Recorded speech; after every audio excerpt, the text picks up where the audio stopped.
안녕하세요. 맨땅TV 김인성입니다. 요즘 부동산 시장 상당히 어렵습니다. 특히 아파트 시장은 국가 경제를 위기로 몰아넣을 정도로 패닉 상태로 치달으면서 아주 심각하죠. 이게 설상가상 몇 년간 사회 악처럼 기승을 부리면서 수많은 임차인들에게 고통을 안겨주고 있는 깡통 전세 사기로 인해서 일파만파 많은 피해자가 속출하고 있어서 더 큰 어려움을 가중시키고 있습니다. 1139채 가칭 빌라왕이 급사를 하면서 상당히 많은 피해자가 지금 속출하고 있다. 방송이나 신문, SNS에서 연일 보도를 하고 있죠. 자, 그런데 1139채 빌라왕이 급사를 하면서 이렇게 피해자가 속출하고 있는데 어제 오늘만이 일이 아닙니다. 그동안에 지난 몇 년간 큰 사회 문제로 되면서 엄청나게 피해자가 발생했는데도 불구하고 정부나 또 국회 손 놓고 있었습니다. 그러는 사이에 서민들은 이렇게 많은 고통을 안고 있다. 지금 심각합니다. 이런 뉴스가 계속 우리는 많이 봐왔습니다. 460대 빌라왕, 1275 빌라 황제, 갑자기 집주인 바꾸면서 압류. 임차인들이 아주 피해가 속출하는 거죠. 최고 집부자 1242채, 세입자 올리는 빌라왕. 모두 빌라왕입니다. 강서구 빌라왕 J씨는 594채를 임대했다. 부동산 중개업자, 분양 대행업자 등과 결탁한 사기였다. 자, 이런 뉴스는 우리가 지난 몇 년간 계속해서 봐왔던 내용입니다. 내 돈 안 들이고 빌라 수백 채를 무자본으로 깡통 전세 수백 채 투기를 통해서 이익을 취한 여자. 이렇게 해서 방송에 최근에 보도된 내용이 있습니다. 이렇듯이 지금 아주 피해자들이 법의 사각지대를 이용한 그 사기꾼에 의해서 많은 우리 서민들, 임차인들이 엄청나게 피해를 입고 있습니다. 그런데도 법은 없었습니다. 최근에도 또 돈 한 푼 없이 3,493채 사들여서 서민 올린 전세 사기꾼 804명. 이 사태가 심각합니다. 이 대책은 있는지 참 안타깝게 그지없습니다. 자, 지금 1139채 빌라왕으로 인해서 피해자가 엄청나게 속출하고 있다 하는 것은 빙산의 일각입니다. 여기 한번 보실까요? 경매로 넘어간 집만 618개. 전세 사기로 난리 났던 인천 아파트 근황은 지금 어떻게 하고 있을까? 지금 이 엄동 소란에 시청 앞에서 대출 연장해달라, 경매 연기해달라. 참 문제가 크죠? 여기 피해자만 무려 미추홀구 전체 사기 피해 총 62개 단지에 2,600여 세대가 이루는 것으로 지금 파악되고 인천일보에서 이렇게 보도를 하고 있습니다. 총 2천여 가구의 피해액만 2천억이 넘는다. 사회 문제고 큰 국가 문제입니다. 자, 이렇게 멀쩡한 아파트들이 그냥 통째로 다 넘어갑니다. 전세 사기로. 여기에 엄청난 피해자들이 양산을 하고 있는 거죠. 경매 안내 고지서가 이렇게 다 각 호실마다 꽂아 있고 지금 이미 651세대가 이미 경매로 넘어갔고 6세대는 낙찰돼서 세입자가 집을 당장 비워줘야 할 판이다. 지금 뭐 모텔로도 이제 움직여야 된다 뭐 등등 상당히 피해가 양산되고 있습니다. 이 전세 보증금 사고, 이 사기 사건으로 인한 보증금 사고가 언제부터 급증을 했나? 도시보증공사의 통계 자료를 보니까 2016년하고 2017년은 이 정도는 그냥 통상적인 부동산 사고 수준에 불과합니다. 근데 2018년부터 급등을 합니다. 2018년 792억, 2019년 3,442억, 4,682억, 5,790억, 6,470년 눈두덩이처럼 불어납니다. 이거 누가 다 피해 입습니까? 서민들이 피해를 입습니다. 그러면 이 기간은 문재인 정권이었습니다. 그동안 뭐하고 있었는지 안 물을 수가 없습니다. 이렇게 많은 서민들이 피해를 입고 있는데 속수무책으로 법을 안 만들고 올 9월 달까지가 6,466억의 피해를 입었으니 지금 12월까지 가면 그 연장선상에서 보면 얼마나 많은 피해자가 많이 속출하고 있는가 정말 우려스러운 일입니다. 현 정부에서는 이 대책을 지금 마련한다고 합니다. 자, 법의 사각지대에서 벌어지는 서민의 피해 이거 누가 책임집니까? 국회에서 책임집니까? 정부에서 책임집니까? 지자체에서 책임집니까? 자, 이런 일이 지금 대한민국에서 엄청나게 지금 벌어지고 있습니다. 자, 연령대별 전세보증금 사고를 보니까 20대하고 30대가 무려 전체 피해율의 70%를 차지하고 있습니다. 사회 경험도 적고 감원 이설에 약합니다. 전세 사기꾼들은 보통 서너 명 팀에서 짜서 엄청난 준비력을 가지고 사기를 칩니다. 거기에 속수무책으로 당하는 우리 2030 세대들 참 안타깝기 그지없습니다. 자, 최근에 국토교통부가 제공하는 전세가율 정보를 보니까 전국 연립 다세대 주택 평균 전세가율이 82.2%로 이미 위험 수위를 넘어섰다.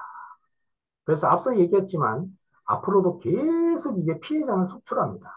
자, 서울 강동구 거의 90%대입니다. 동대문도 80% 넘었고, 관악구는 무려 92.7%, 인천도 88.7%로 거의 90% 육박하고 있고, 평택도 90%가 넘었습니다. 전체가 이렇게 위험중에 노출되어 있습니다. 그래서 많은 전문가들이 지금 위기의 대한민국이다. 이렇게 지금 논평들을 하고 있는 그런 상황이 되겠죠. 매년 반복되는 전세 사기 막을 대책이 있을까요? 이게 대책이 있어야 되는데 그 대책이 있을까?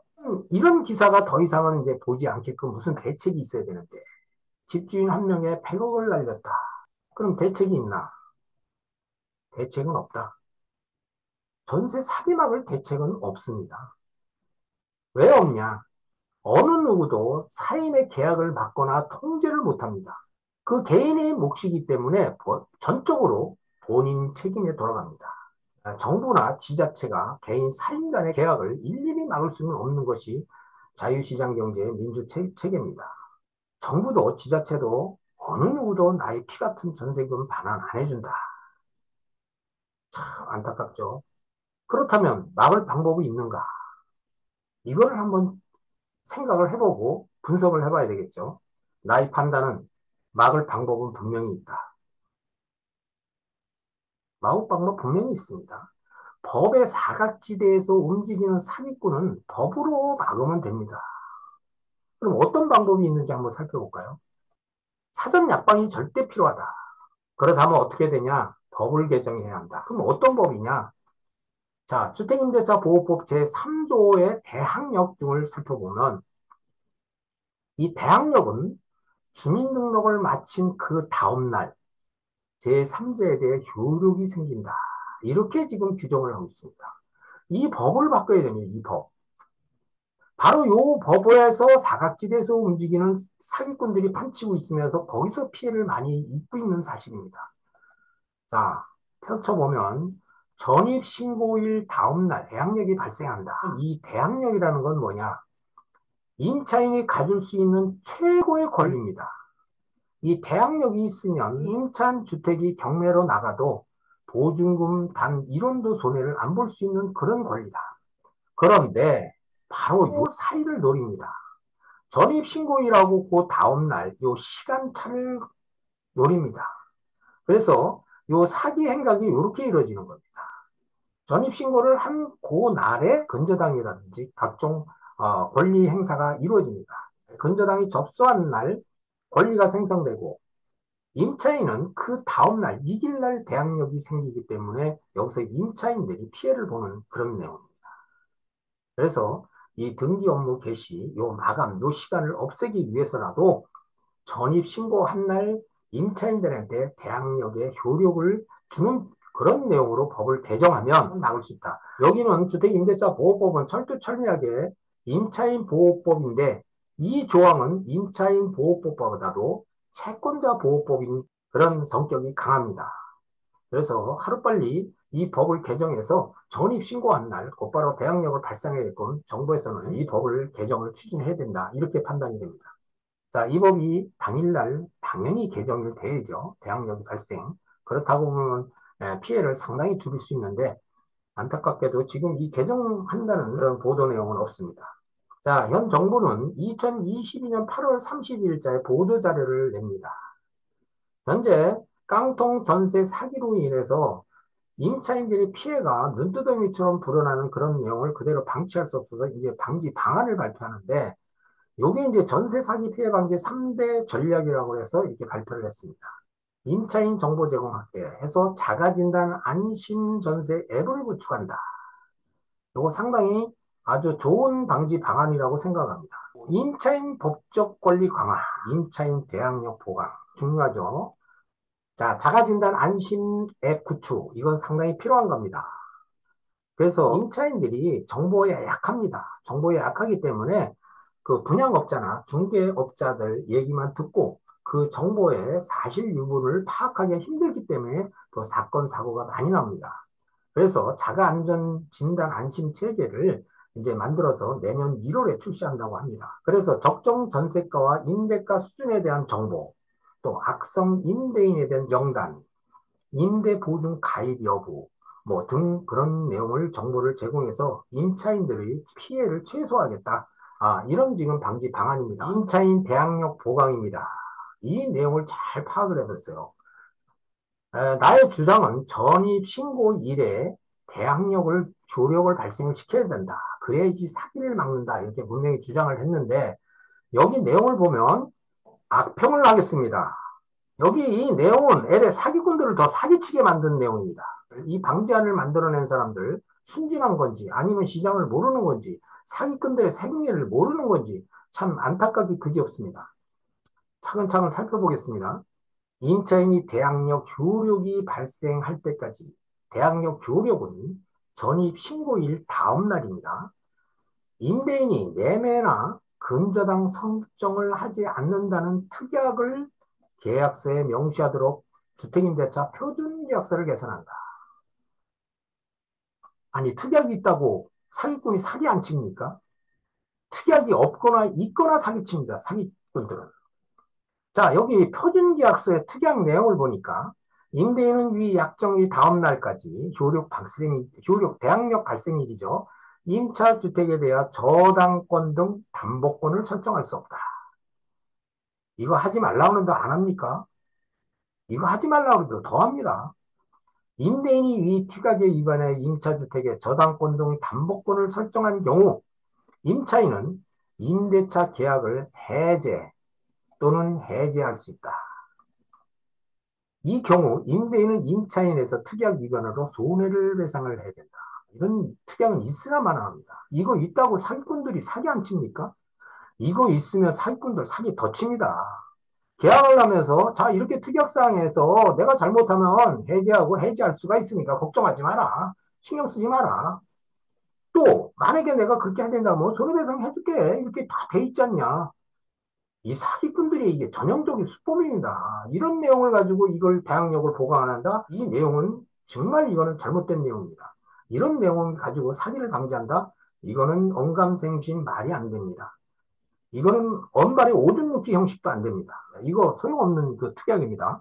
그러면 깡통 전세 사기 누구의 책임인가? 오로지 임차인 본인 나의 책임이다.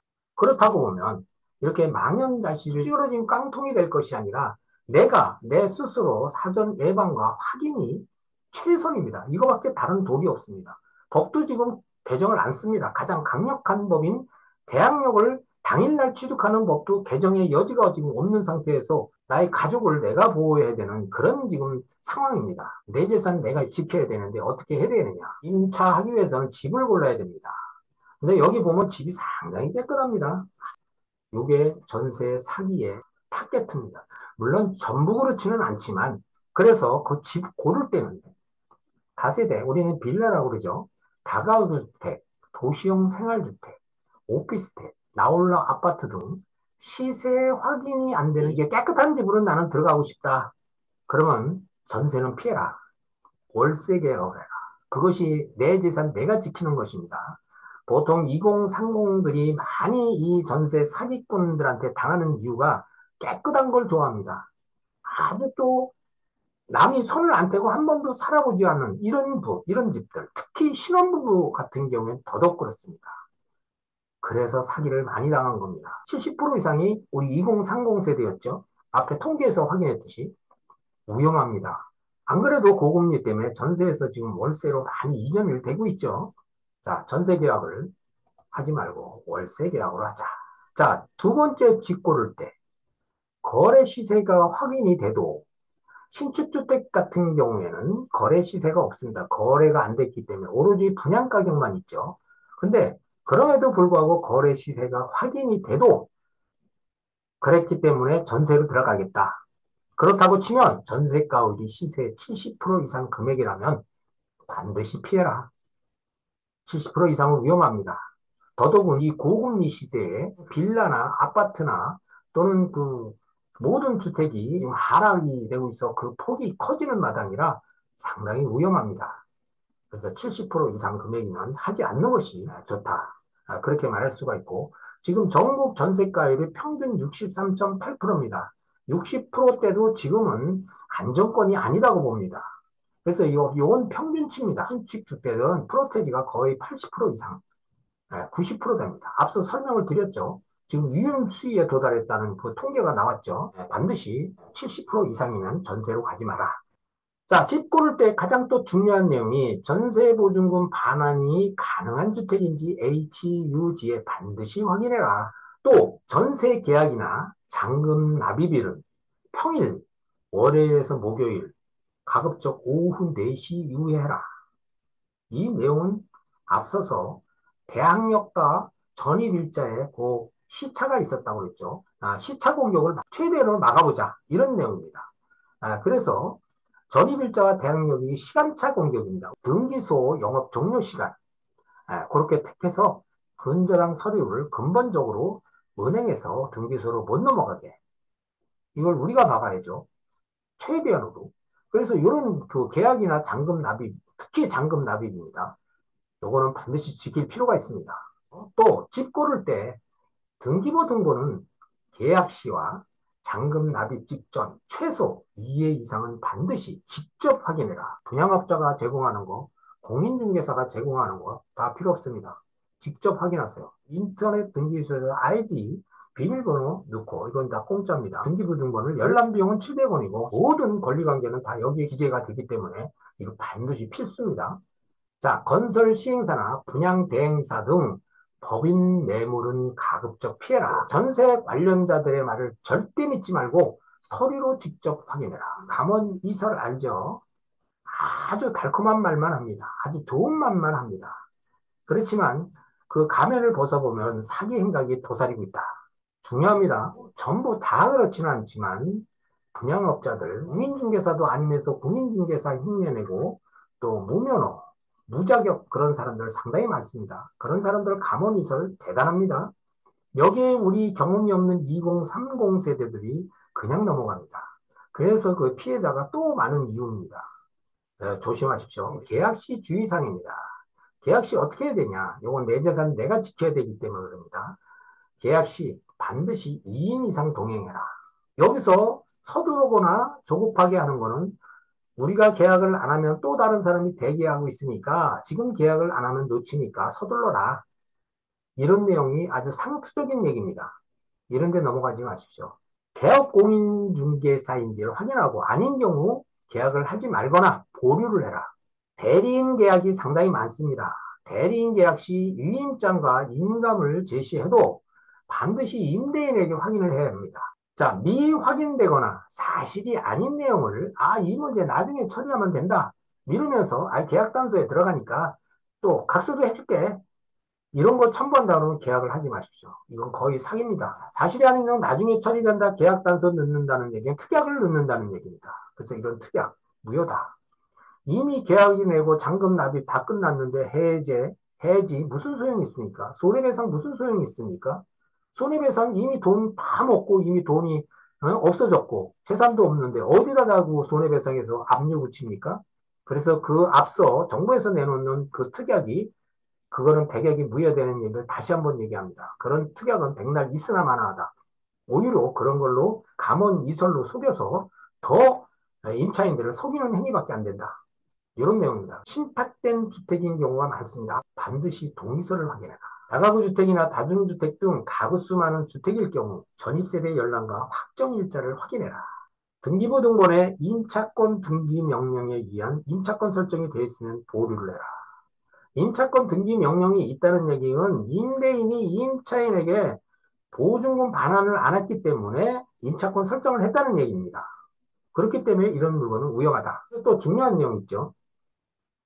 자, 계약까지 끝나서 이제 잔금을 지불해야 되는데, 요 잔금 지불 시에 주의사항을 봅시다. 잔금 지급 직전 등기부 등본 직접 확인한다. 이거는 분명히 잊지 말고 해야 됩니다. 아주 필수입니다. 임차주택에 전 임차인이나 다른 거주자가 있는지 확인 후 잔금을 지불한다. 압류나 근저당 등 등기상 권리 해제부 계약인 경우 해제가 됐는지 등기부 등본을 확인 후에 잔금을 오후 4시 이후에 지불하면 됩니다. 자, 그래서 주택 인도하고 이 잔금 지불은 동시이행입니다. 주택을 인도받고 잔금을 지불하는데 주택을 인도받으면서 잔금을 지불하면 전입신고를 하죠. 전입신고 그 순간에 이미 선호팀이 짜여져 있습니다. 이 사기꾼들은 혼자 안 합니다. 선호팀이 짜여 있어서 잔금이 들어오고 전입신고 된다 안심시켜 놓고 어떡합니까? 근저당 서류 등기소에 접수합니다. 그러면 그것을 끝입니다. 그것으로 사기 당하는 거예요. 조심해야죠. 그래서 내가 대항력을 당일날 해야 되는 이야기를 자꾸 반복적으로 얘기합니다. 이 깡통 전세 사기가 불어나고 더더군 2030 청년층이라든지 신혼부부 또는 그 아직까지 그 사회 경험이 적거나 부동산 임대차라든지 매매 경험이 적은 사람들은 제공한 정보 내용을 잘 체킹해서 향후에 계약하는데 도움이 될 겁니다. 자, 오늘 여기까지 하겠습니다. 감사합니다.